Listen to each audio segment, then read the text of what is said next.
तो आज हम बात करेंगे कुछ ऐसे लेजेंडरी कैरेक्टर्स के बारे में जिनको नारुतो सीरीज में ज्यादा स्क्रीन टाइम नहीं मिला। और हमारे लिस्ट की पहली कैरेक्टर है कागामी उचिहा। कागामी एक ऐसा बंदा था जिसने कि अपने उचिहा क्लैन की कर्स ऑफ हेट्रेड को ओवरकम कर पाया था, जो कि सिर्फ कुछ ही उचिहा कर पाए थे, जिसकी वजह से उसको तोबिरामा भी भरोसा करता था। यही नहीं, अभी और सुनिए। उसको डायरेक्टली अपने अंदर काम पे भी रखता था, जो कि तोबिरामा ज्यादातर नहीं करता, क्योंकि हमें पता है तोबिरामा उचिहा से कितना प्यार करता है। और खुद शिसुई भी कागामी को अपने से सुपीरियर मानता है, और उसने शरिंगन को अवे करके उसको बहुत ही जल्दी मास्टर कर लिया था। और इताशी से पहले वो भी एक उचिहा था जिसने कि अपने विलेज को प्रोटेक्ट करने के लिए इतना डेडिकेटेड था, तो ये बंदा भी थोड़ा स्क्रीन टाइम डिजर्व करता था। और अब नेक्स्ट कैरेक्टर आता है सास्के सारुतोबी। दांजो को हमें पता है कि वो कितना हरामी बंदा था, पर यह बंदा उससे भी ज्यादा हरामी था।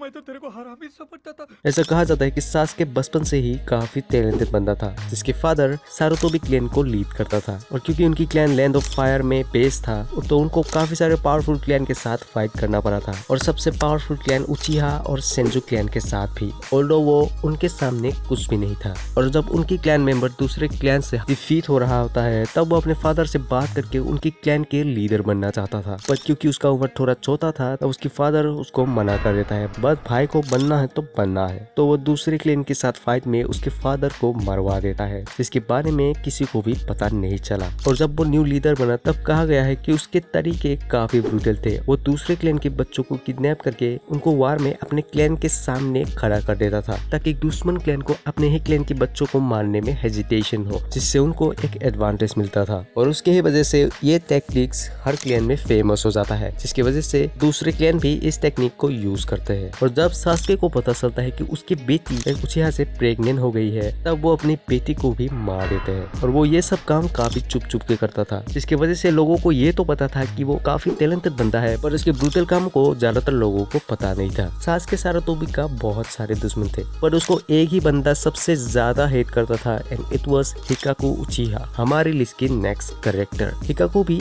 वार्निंग स्टेट के ही टाइम एग्जिस्ट करता था, और वो मादारा की लीडरशिप के अंडर काम करता था। और जब मादारा उचिहा और इजुना उचिहा सेंचू क्लैन के साथ फाइट में बिजी था, तो ऑफ कोर्स उनको कोई ऐसा बंदा चाहिए था जो कि बाकी क्लैन्स को कवर कर पाए, जिसकी वजह से हिकाकु को चुना जाता है एज ए लीडर दूसरे क्लैन को संभालने के लिए। और उसका लीडरशिप स्किल इतने कमाल का था कि वो कुछ उचिहा मेंबर के साथ ही बाकी सारे क्लैन को संभाल पाया था। और क्योंकि वो दूसरे क्लैन के साथ फाइट कर रहा था, जैसे कि उजुमा की क्लैन एंड सारुतोबी क्लैन, तो उसको पता था कि सास्के सारुतोबी कितना हरामी था, लेकिन वो सिर्फ इसके ही वजह से उसको इतना हेट नहीं करता था। जब वो एक दिन सास्के को मारने जाता है, तब वो उसकी बेटी से मिलता है, जिसको वो पकड़ के ले आता है। और उसको ले आने के बाद हिकाकु और सास्के की बेटी दोनों में प्यार जग जाता है, जिसकी वजह से जब सास्के सारुतोबी अपनी बेटी को बचा लेता है, और तब उसको पता चलता है कि she is pregnant with उचिहा boy, तो वो उसको वहीं पे मार देता है। एंड दैट्स व्हाई हिकाकु उसको इतना हेट करता है। और शायद वही था जिसने कि सास्के सारुतोबी को खत्म किया था, although I am not sure about it. और अब नेक्स्ट कैरेक्टर है माई डाई। सैडली माई डाई जेनिन रैंक से कभी ऊपर जा ही नहीं पाया, क्योंकि वो कोई भी निंजुत्सु या गेंजुत्सु परफॉर्म नहीं कर पाता था। और वो एक चीज में मास्टर था, एंड दैट वाज ताइजोत्सु। और वो उसको 20 सालों तक ट्रेन करके 8 गेज तक मास्टर कर लेता है। और हमें पता ही है कि ये गेज कितने पावरफुल है, जो कि सारे कागे की कॉम्बाइंड पावर को भी ओवर पावर कर देता है। और अपने बाद वो ये ताइजोत्सु अपने बेटे गाय को भी सिखाता है, जिसने क्या कमाल करके दिखाया है ये तो हमें पता ही है। और माइट डाई अकेले ही 7 स्वॉर्ड्समैन मेंबर को 8 गेट ओपन करके फाइट किया था, जहाँ पे उसने सार को वहीं पे पेड़ लिया, और बाकी सबको वहां से भागना पड़ा था, जिससे हमें पता चलता है कि वो काफी लेजेंडरी जेनिन था, जिसको हमें सीरीज में दिखाया ही नहीं गया। और अब नेक्स्ट कैरेक्टर आता है फुगाकु उचिहा। फुगाकु उचिहा सास्के और इताची का फादर था, और वो उचिहा क्लैन का मेन हेड था, और उसके साथ कोनोहा मिलिट्री पुलिस फोर्स का मेन लीडर था। और थर्ड शिनोबी वार में वो विकेड आई फुगाकु के नाम से फेमस था। और वार के टाइम जब फुगाकु का बेस्ट फ्रेंड मर जाता है, तब वो मांगेक्यू शारिंगन को अवॉइड कर लेता है, और वो उसको दूसरे से छुपा के रखता है। लेकिन क्यों?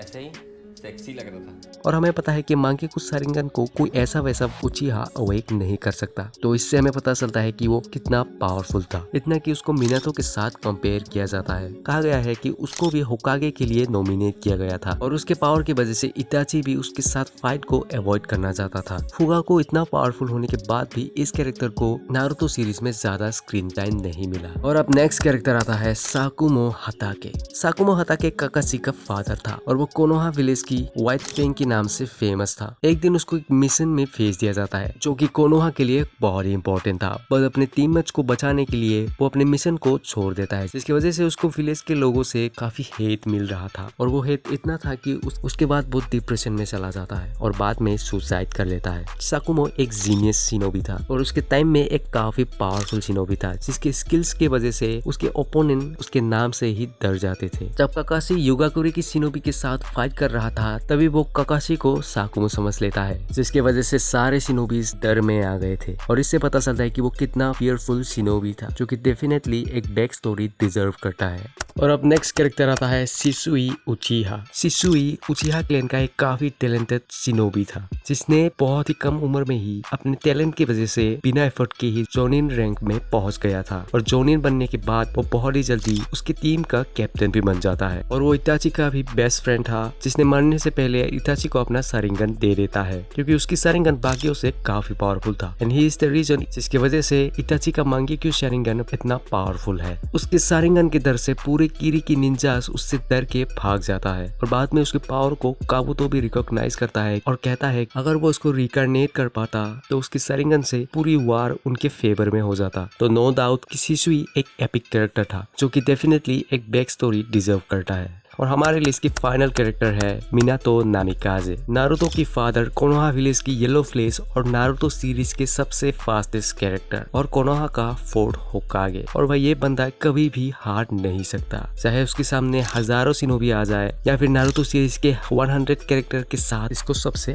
आगे आना पड़े। No one can beat this character. Minato एक काफी टैलेंटेड शिनोबी था और मिनातो शूरिकेन जुत्सु, सेनजुत्सु और इवन सबसे खतरनाक फुनजुत्सु को भी परफॉर्म कर सकता था। और उसकी वजह से नारुतो को कुरामा का पावर मिला। हमें ये तो पता है कि उसने सीरीज में क्या क्या किया, पर हमें उसकी नामिकाजे क्लैन या उसके पेरेंट्स के बारे में कुछ भी नहीं पता। और लकीली ये नारुतो टॉप 100 कैरेक्टर का विनर बना, जिसकी वजह से हमें मिनातो के ऊपर एक वन शॉट मांगा मिलने वाला है, क्योंकि भाई उसके बेटे और पोते के ऊपर पूरा शो है, तो वो भी एक अपना शो डिजर्व करता है। तो ये थे नारुतो की हिडन जेम्स, जिनको उनकी स्टोरी में स्पॉटलाइट मिलना चाहिए था। तो आज के लिए इतना ही, चले मिलते हैं नेक्स्ट वीडियो पे।